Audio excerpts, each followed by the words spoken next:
The merge play is this, playing 2 or 3 styles together, where you phase them in, you lead one to the other, and you orchestrate sort of this master spread, right? So there's a difference between merging and combining.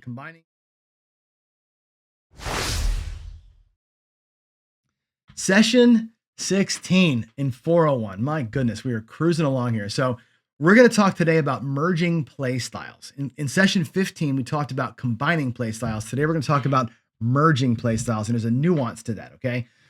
And if we look at, and I think every game fits this core ways to play. There's only a couple ways you can do gambling, right? I don't care if it's roulette, if it's blackjack, if it's baccarat, if it's my game craps. You can start your bets out small and you can build them up. As you win, you can press your wins partially or fully and use leverage to make more money on the wins. You can start small and ladder up your losses, right? But starting small, saying, I'm going to scope my loss to this baseline size, right? That's one way to play. You can start with a regular medium-sized bet and collect every time. Like if my goal is to bring $50 off the table on every result, bet $50 and take the result off, right? That's same bet at the level you want to be. That's fine. Same betting is a powerful way to play. In a game like craps, especially where the runs are here, right? The same better in those short outcome stretches does better than everybody else. No shame in that, right? Get to a level that you're happy with and collect all the time, right? You can alternatively start high and regress, right? You can go in craps 330 or 320 across, take one hit for $70, come back down and play with $64, right?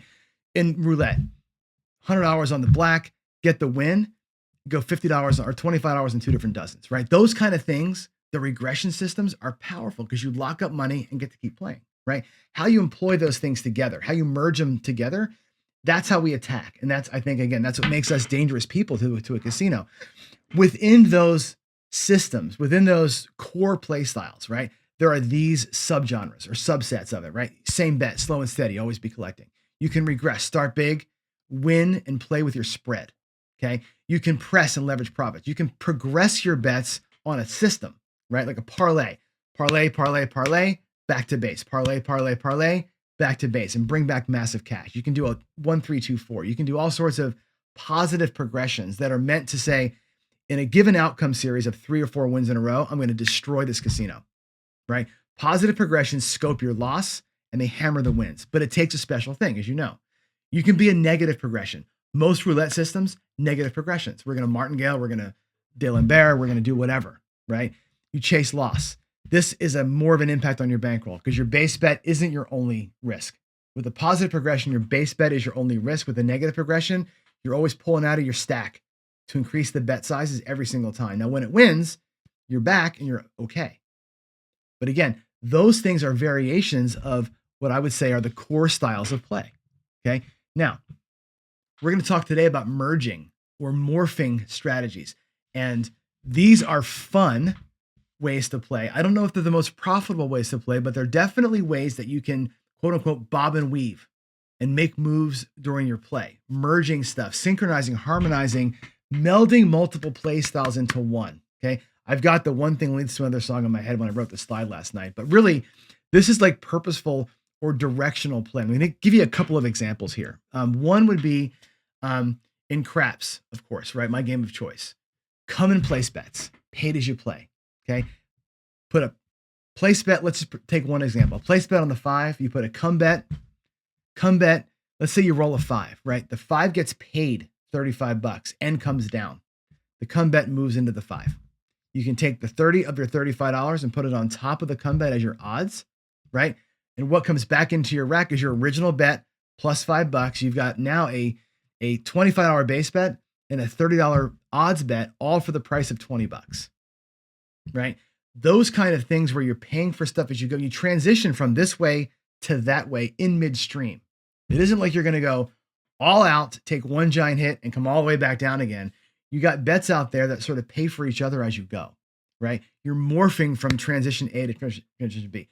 A negative transition like the I can't believe this wins or the negative iron cross. And I can show you some of these as we go here. Those are ways that you're going to transition from light side to dark side in craps. You're going to take your wins and get different action with your wins. It's not a regression, it's a move. You're moving from here to there. And these things, again, when they catch the quote unquote perfect run, they're fantastic. You can get destroyed this way, but by and large, these types of transition plays are oftentimes ties, right? It's a way to kind of just grind and do your thing for a long time. The negative cross is the same thing. Take your field wins, move them to the DC. You get small action on the 7 that takes care of some of the things you didn't collect on the way through. Those are just ways to kind of transition through. And again, you're merging multiple ways. You're merging a don't come system with an iron cross. You're not playing them at the same time. You're moving from one into the other. That's a merge play. Regressions are merge plays too. The skill 66 is a merge play, right? Inside bets, press them up, come down into something else. That move that you make, the move that you make when you get paid on the 66 is the merge, right? That $50 that you win when it works. And again, when that system works, it wins $50 or 500 or 5,000, depending on your bet size. That $50, what you do with that is the move. You can transition just right into same betting place bets. You can transition to doing a DC strategy. You can take that and go into the come with it. You can take that and do some kind of a hopping parlay type of thing, right? There's a lot of things you can do with the money. When you transition and merge play styles together, this is what we're talking about. You can do multiple things, not at the same time, but in conjunction or moving around. Tier pressure, my favorite way of playing, right? My favorite hardcore aggressive strategy is exactly this. It's a merge. You're going to go from here to there and back, and here to there and back. You're kind of moving your bets through, always using leveraged profits to make your move, right? That's, again, merging plays. And again, I'll go to the table here and show you some in a minute. But let's look at a roulette example too. In roulette, one of the great combo plays that I really love playing is this one. I forget what Casino Quest called it, but it's my favorite roulette merge play, where you go with a 1-unit bet on the odd or the even. Let's say it's a quarter. Okay, a quarter bet on the odd or the even, or the high or the low, or the red or the black. Doesn't matter what you do, right? Any 50-50 bet. You put a quarter up, let's do $100. $100 is better. Take $100. Boom. It wins $100. Fantastic, right? You take your original 100 plus the 100 that you won, grab 2 dozens. What you've done is you've moved from 50-50 to 66 or so percent, right? You're still going to win 1 unit when that happens, right? If your dozen hits, one of your 2 dozens hits, you lose a bet, but you win 2. Now you have 3 units. You have $300 on the table, right? You stay with the 2 dozens. You take the third $100 and you go to pick a double street, right? Now you got most of and the double street within your dozens. You still have the same coverage. You got 24 numbers covered out of 38 or 37, depending on where you are. You have an extra double street picked. Most of the time you're going to tie. You're going to hit a dozen, but not your double street. You lose 2, you win 2, you put it right back out there. You tie. When that double street hits, you win 6 units, right? Your net is actually a 7-unit win when that happens. Beautiful thing, right? It's moving between plays, right? It's not just odd or even. It's not just dozens. It's this to that to that. It's a merge play. Again, leveraging your money, moving it around, and bobbing and weaving as we go, right? That's the idea of merging play styles. And again, you can do this with anything, right?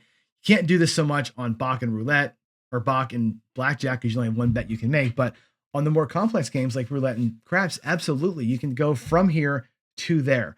And I think it goes all the way back to knowing what your options are, right? Same betting here, regressing here, pressing, progression plays, and moving stuff around. All that together, you can craft any kind of a play style that you want to, right? Most professionals, most guys who play kind of on the regular don't do a lot of this kind of stuff. They pretty much have a way they play, and that's what they do. For me, it's the tier pressure, right? That's my chosen path. So let me show you a couple of these things. And again, I may or may not roll dice because of time constraints, but let's take a look at what we're talking about here. I was showing this in the garage a little bit, but I did like a double move today.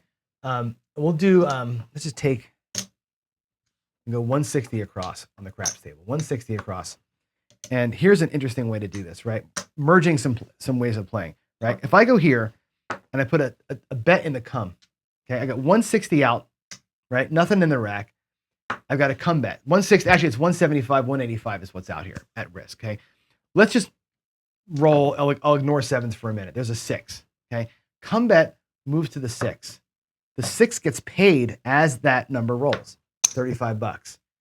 And of course, you bring the bet down. Now, what I can do here is this. We can look at this and say, well, I got a nice come bet, right? Basically, the $35 pays for the come bet. I can take my 30 bucks on the 6 back to the rack, nice and safe.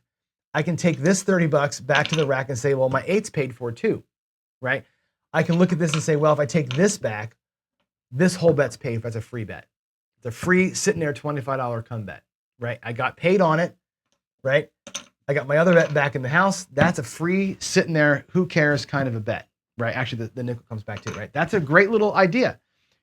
You could alternatively just drop a quarter up there on that thing, right? Or 30 bucks might be a little bet, whatever you want to do. A quarter's fine, right? Drop a quarter on it. And so I'll take the old bet, or I'll take the win, the $35 win, and make it look like odds. Now what I've got in my rack is I got my 6 back in the rack plus $10. So I got this bet with odds, right? That whole thing was 30 bucks and 25 bucks. There's 30 bucks, and I got 10 of the 25 back. This cost me $15 to have $50 in action, right? That little move is a beautiful thing because it puts you out here with a big, massive try with very little risk. You're only risking 15 bucks to win potentially 25 and another 30 bucks over here, right? 6 to 5 on that one. So you're gonna win 35 bucks, or I'm sorry, 55 bucks when this thing hits for a $15 risk. That's a pretty cool thing, right? It's like pressing, I suppose, right? But using, again, the win to leverage a better odds bet. Now, if you got bigger money, then whatever. You know what I'm saying.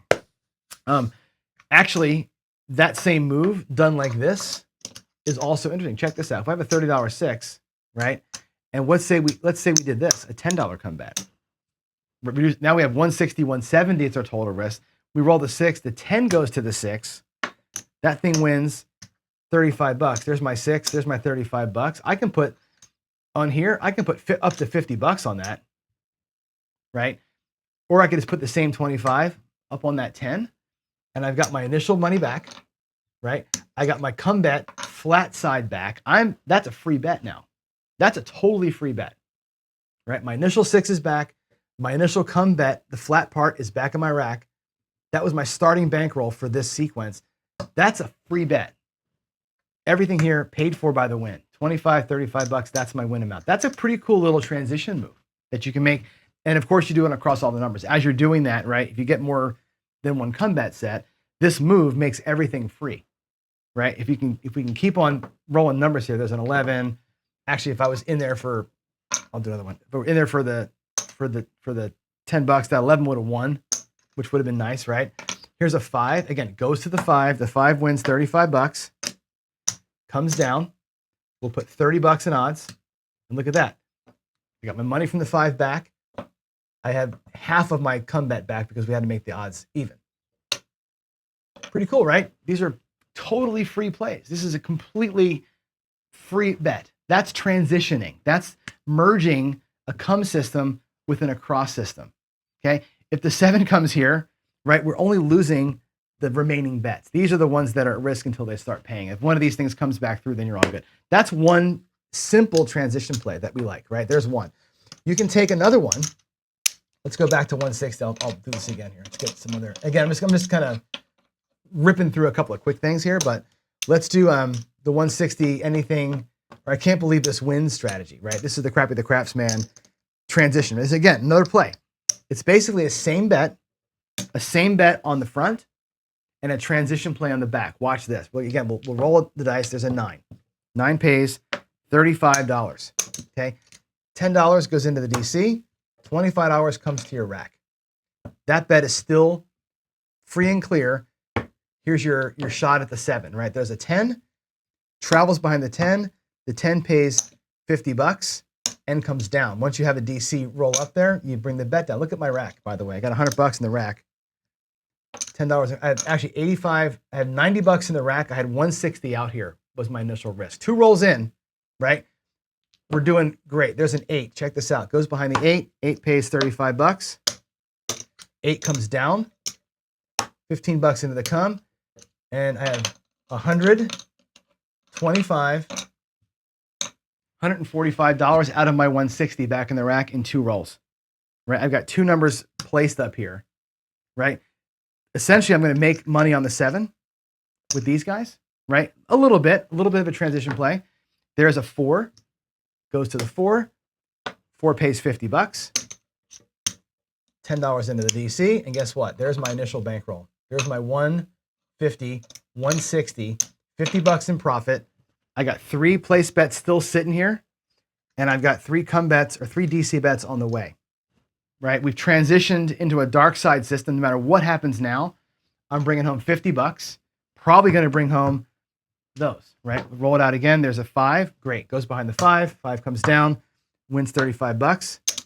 $10 into the come, $100 in profit. Another 5. Well, that sucks. We lose that. It goes back up, and we just wait it out, right? Again, transitional play, knowing how the DC works, knowing how the place bets work, and moving money around. Killer little grind right there, right? That thing works well. Again, you don't need a hot hand to make it happen. 2, 3 rolls in, looking pretty good, right? That's a simple little transition. Now I'll show you the tier pressure system that I like a lot. Here we go. Let's go 160 across again. Tier pressure works like this. We're going to do a full press of whatever hits. Okay, and we're going to take it. And again, this is like a long running system. But again, let's take some of the rolls we had. We had a 5 here. So the 5 hits, it pays $35, right? $35 on the 5. Looks like 50. We'll take 10 back for good measure. Okay, we roll again. We get an 8. 8 Ks, $35. Looks like 60. We'll take 5 back. There's a 4. Great. 4 pays 50. Looks like 75. Okay. 4th hit. Let's avoid the 7. We get a 5. Look at that. 5 pays $70. Now what we do here is this. We go, great. We got 4 hits, right? 4 hits. Let's make a bold move. Let's go to 220 inside. Okay. We'll take everything here. We'll go 220 in. I can actually go 330 inside with what I've earned. 1, 2, 3, 4. We'll take all of our money. Go to 330 inside. Right? Bold move here. Bold move here, right? There's a 5 that pays $105. We'll drop a nickel. We'll do 110 pressure on this thing, right? This is going to be, again, combining plays, right? A little across full press, transition to an inside press. Catch an inside number, please, Mr. Dice Man. An 8, fantastic, right? We have $120 on the 8. That pays $140. Right, and the move comes off. We were out there for 160 to start. Right, we can take back the 160, 150, 160. We'll take 160 back to our rack, and we can play with the rest. 10, 20. I'm gonna do this. Watch this. We're gonna go out here at 320 across. Take these. Double the old bet. $100 in profit, my initial money back. So we do a move, right? We get 4 hits, press, press, press, squeeze to the inside, hammer it up, come back down, and we've doubled our spread and do the move again. That's a merge play. That's start across. That's a hammer press. It's a squeeze inside for a 66 style play, right? An inside press and go down. And now you have a double size bet with your money back and $120 in profit sitting in the rack. If you do that move again, if it happens to work again, you catch a 15, 20, 30 roller, right? When that happens again, the next time through, guess what? You're bringing back 250 to the rack. This bet's here turn into 640 across, right? You're using a merge play to hammer a run and still profiting. That's merging systems. That's taking the same bet or a full press or a triple lux even and coming back to something different and getting out of the hand. If I want to be done, by the way, guess what, man? If I want to be done after pulling that move off, which would not be the dumbest thing you could do, 100, 200, 300, 400, and almost $50. That brings back almost a nickel to your rack by merging 2 common ways of playing, right? Full press the number that's coming because it makes sense. Inside press and down because it makes sense. 6 rolls in and you're out with $500, right? From 160.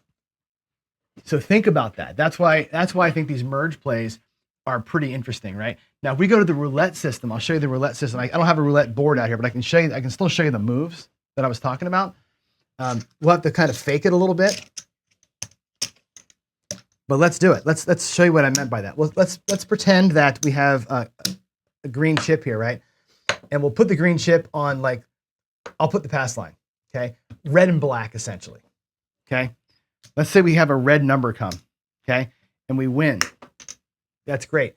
Now I'm going to split it, and I'm going to catch 2 dozens, okay? Let's say one of our dozens hits. We'd lose one of the bets, but you'd win 2 here. Now you got 3 units to play. Go back and get 2 dozens, and I'll put in the field 2 dozens and 1 double street. That's within one of the dozens. If that hits, let's say you hit like the 9 or something, and I'm on that double street. Yeah, you'd lose the second dozen, but you win 2 units here. This one here wins 6 units, right? And look at that. You're out of here with 6, 7 units in profit, actually 8 units in profit, because there's your initial bet. Your initial bet was 1 unit. And you walk out of here with 8, 9 units in victory.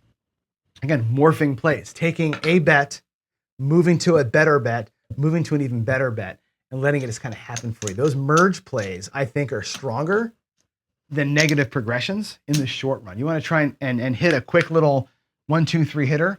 Those merge plays, and a smart player walks away when it's done, right? Those are pretty cool, I think. So the difference between merging and combining, again, in the last lecture we did, we talked about combining bets. We talked about playing this and that at the same time, 2 or 3 play styles at the same time, right? Play a pass line parlay system along with your across bets. Play, some kind of a red and black parlay on the roulette table while you're doing some kind of a crazy thing in the middle, right? Maybe you catch wins on both sides of that. Maybe one pays for one. Maybe you get squeezed out of both, right? But that's playing 2 different things that are unrelated at the same time. That's a combination play. The merge play is this, playing 2 or 3 styles together where you phase them in, you lead one to the other, and you orchestrate sort of this master spread, right? So there's a difference between merging and combining. Combining, I look at as separate things. Merging plays means taking my bets, taking wins, and merging them into other things. And it's a morph kind of a system. There's pros and cons to both, right? The idea of merging stuff in, typically the way I showed you here, you're keeping your initial risk low. Your initial risk is there to pay for other stuff, right? That's the idea of it, right? You merge from this to that, and the to that is generally paid for. When you're combining things like the Red Cross, this or that gets paid. Sometimes both, but really you're going to be kind of opposing yourself a little bit until the right thing happens. There's a nuance to it, right? So as you craft your play styles, think about when you're regressing to something else, you're doing a merge play. Make the best merge play you can make, right? Put your money to work for you as best as you can. I want to see you leveraging the wins as much as you can. Leveraging can mean putting them back to work like you would in the investment world.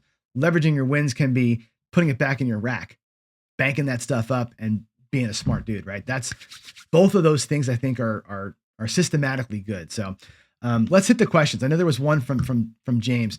So the only transition that's worthwhile in my view is across place bets being replaced with come bets using the wins from the place bets for odds, which is what I showed. That's a great transition. I think the transition from place bets to the don't come. Well, I hope you enjoyed that. Thanks for watching.